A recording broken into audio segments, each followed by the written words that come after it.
Assalamualaikum warahmatullahi wabarakatuh. Nama saya Ahmad Haziq Aiman bin Azman, nombor metrik 068815. InsyaAllah hari ini saya akan menerangkan pendahuluan mengenai kajian kami tentang hadis non-Muslim. Hari ini kita dapat lihat dan perhatikan bahawa penduduk dunia terdiri daripada pelbagai jenis lapisan masyarakat, perbezaan negara, tempat, warna kulit, bangsa, bahasa dan agama telah menjadi sempadan antara satu sama lain. Walau bagaimanapun, syariat Islam tidak pernah menjadikan faktor-faktor tersebut sebagai halangan untuk berinteraksi dengan baik antara satu sama lain. Bahkan syariat ini diturunkan bagi menghubungkan seluruh lapisan masyarakat di atas satu prinsip yang sama dikongsi oleh semua, iaitu prinsip kemanusiaan. Maka kajian ini dijalankan bagi melihat dan meneliti kaedah pergaulan yang dilakukan oleh Rasulullah sallallahu alaihi wasallam dalam urusan-urusan yang melibatkan dunia. Bukan itu saja, Rasulullah yang merupakan contoh teladan bagi semua manusia telah banyak menunjukkan cara interaksi yang baik dan dapat diterima oleh semua melalui sirah baginda. Selain itu, kajian ini juga bertujuan untuk mengenal pasti layanan-layanan Rasulullah sallallahu alaihi wasallam dengan golongan non-Muslim. Assalamualaikum warahmatullahi wabarakatuh. Nama saya Ahmad Amirul Mukhlis bin Muhammad Buhairi, nombor metrik 066538. Hari ini saya ingin menceritakan sebuah hadis yang bertajuk bersikap baiklah kepada non-Muslim.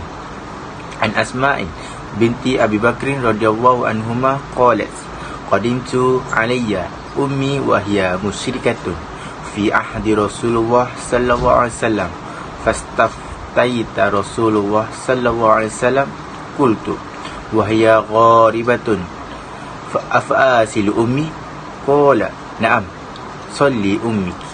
Daripada Asma binti Abu Bakar radhiyallahu anhuma berkata, ibuku telah menemuiku saat itu dia masih musyrik pada zaman Rasulullah sallallahu alaihi wasallam.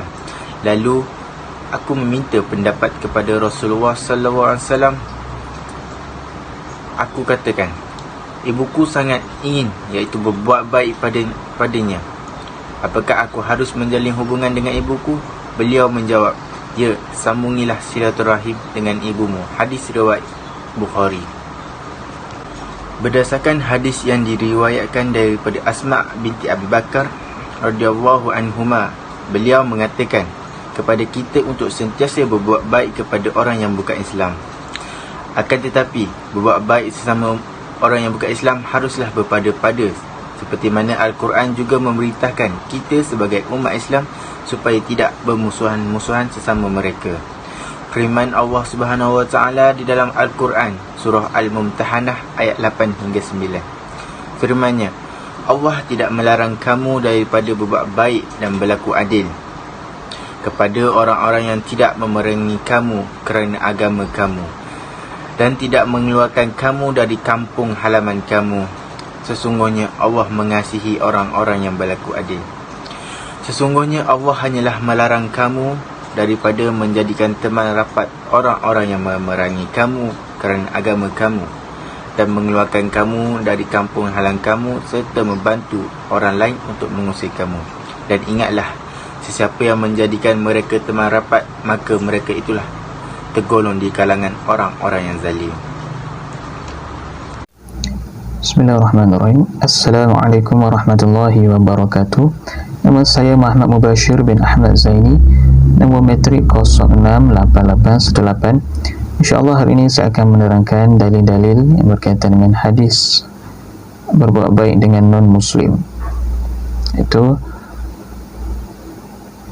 hadis dalil yang pertama, itu yang diriwayatkan oleh Ibnu Katsir rahimahullah ta'ala, berkata, Allah tidak melarang kamu untuk berbuat baik kepada non-Muslim yang tidak memerangi kamu seperti berbuat baik kepada wanita dan orang yang lemah di antara mereka.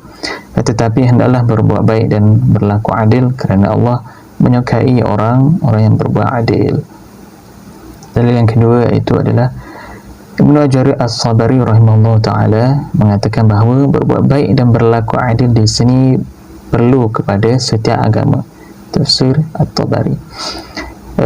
Daripada dalil ini kita boleh dapat iaitu kita juga perlu untuk berbuat baik kepada orang bukan Islam, atau kita juga perlu berbuat baik dengan orang sesama Islam juga. Tetapi di samping itu juga kita juga perlu berbuat baik dengan orang bukan Islam, kerana ia juga adalah amalan yang amat disukai oleh Allah Subhanahu Wa Taala. Kerana apabila kita berbuat baik dengan orang yang bukan Islam ataupun non-Muslim, ia akan membuatkan orang bukan Islam tertarik dengan perbuatan kita, iaitu berbuat baik dengan orang bukan Islam. Seterusnya saya teruskan dengan pengajaran berkaitan dengan berbuat baik dengan orang bukan Islam ataupun non-Muslim. Pengajaran yang pertama iaitu ialah dapat memperbaiki salah faham orang bukan Islam mengenai agama Islam. Yang kedua ialah menarik minat mereka kepada agama Islam itu sendiri. Yang ketiga, umat Islam dijadikan contoh ikutan ataupun qudwah hasanah sebagai agar mereka ni tertarik dengan agama Islam. Yang keempat, umat Islam akan dipandang mulia apabila berbuat baik dengan orang Islam, maka umat Islam akan dipandang mulia oleh orang bukan Islam. Dan yang kelima ialah agama Islam akan mudah berkembang ataupun cepat berkembang, merebak ataupun mudah orang bukan Islam untuk memeluk agama Islam itu sendiri. Bismillahirrahmanirrahim. Assalamualaikum warahmatullahi wabarakatuh. Saya Muhammad Idham Daniel, nombor metrik 068401, ingin menceritakan tentang hadis bertukar hadiah dengan non-Muslim. Rasulullah SAW menganjurkan supaya kita saling memberi hadiah walaupun sedikit. Hadiah tidak dilihat dari nilai harganya tetapi lebih kepada nilai maknawinya. Kehidupan para ulama salaf juga penuh dengan perkara seperti ini. Mereka saling memberi hadiah sekecil apapun bentuknya. Kadang-kala ada yang hanya berupa kurma yang belum masak, ada yang berupa setangkai bunga mawar, ada yang hanya berupa garam yang ditumbuk dan tumbuhan yang wangi harumnya. Rasulullah SAW bersabda, Anna Umar bin Al-Khattab ra'a hullatan siyara'a inda babil masjid faqala ya Rasulullah law ishtaraita hadhihi falabistaha yawmal jumu'ah walil wafdi iza qadimu alayka. Faqala Rasulullah sallallahu alaihi wasallam, innama yalbasu hadhihi man la khalaqa lahu fil akhirah. Summa ja'at Rasulullah sallallahu alaihi wasallam minha hulalun fa'a'ta Umar ibn al-Khattab radhiyallahu anhu minha hullatan. Faqala Umar, ya Rasulullah, kasautaniha wa qad qultu fi hullatin utaridin ma qulta ya. Qala Rasulullah sallallahu alaihi wasallam, inni lam sukaha litalbasaha. Fakasaha Umar ibni al-Khattab radhiyallahu anhu akhan lahu bimakkati musyrikan. Bermaksud bahawa Umar bin Al-Khattab melihat pakaian sutera di depan pintu masjid. Maka ia pun berkata, wahai Rasulullah, seandainya tuan beli pakaian ini lalu tuan kenakan pada hari Jumaat atau saat menyambut utusan delegasi bila datang menghadap tuan. Rasulullah SAW lalu menjawab, sesungguhnya orang yang memakai pakaian seperti ini tidak akan mendapat bahagian di akhirat. Okey, saya akan meneruskan perbincangan tentang hadis berkenaan menerima hadiah daripada orang non-Muslim. Hadisnya yang berbunyi, kemudian datang hadiah untuk Rasulullah SAW yang diantaranya ada pakaian sutra. Lalu beliau memberikan pakaian sutra tersebut kepada Umar bin Al-Khattab radhiyallahu anhu. Maka berkatalah Umar, "Wahai Rasulullah, Tuhan telah memberikan pakaian ini untukku, padahal Tuhan telah menjelaskan akibat orang yang memakainya."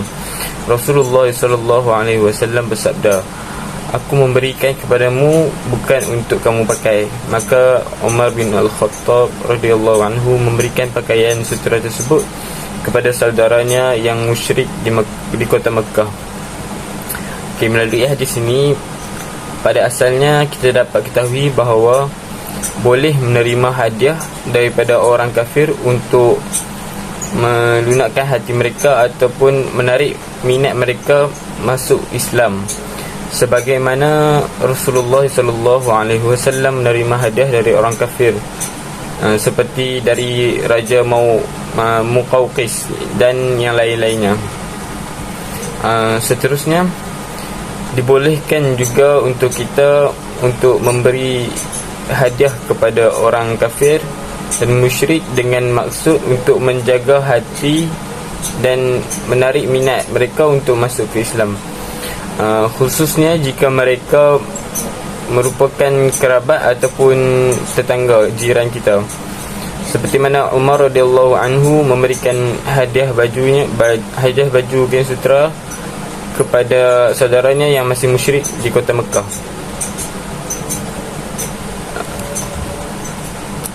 Seterusnya, daripada Abu Hafs Al-Kabir rahimahullah kata, walaupun seseorang itu beribadah kepada Allah selama 50 tahun, kemudian ketika datang hari Nairus, lalu dia memberikan hadiah berupa telur kepada sebahagian kaum musyrik, dengan tujuan untuk mengagungkan hari tersebut, maka sesungguhnya dia telah kafir dan amalannya gugur.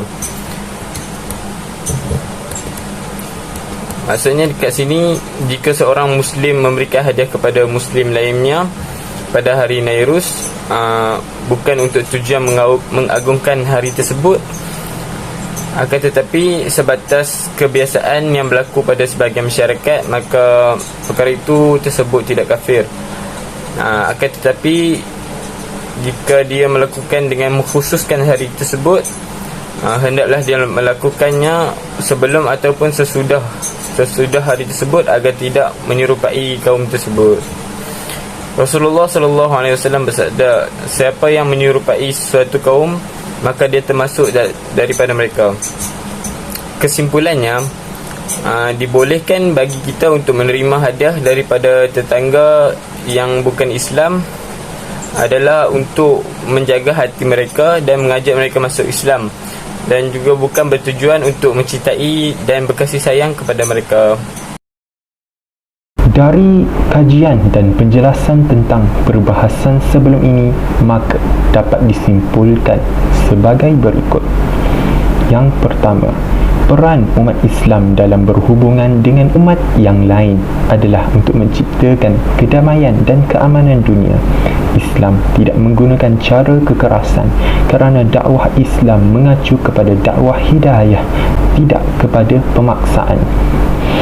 Seterusnya, Islam membolehkan umatnya untuk melakukan hubungan sosial kemanusiaan dengan non-Muslim muslimun selama mereka menjaga toleransi dan aturan yang telah disepakati dengan sebaik-baiknya, seperti bertamu dan menerima tamu, kehidupan bertangga, menciptakan rasa aman, menjaga hak dan kewajipan, mengucapkan dan menerima salam, memberi dan menerima hadiah, mengucap dan menerima ucapan selamat, menjalin hubungan kerjasama dalam bidang ekonomi, bahkan anjuran untuk mendoakan agar mereka diberikan hidayah. Saya rasa setakat itu daripada kami. Oleh itu saya ingin mengucapkan terima kasih kerana menonton. Sekian, terima kasih.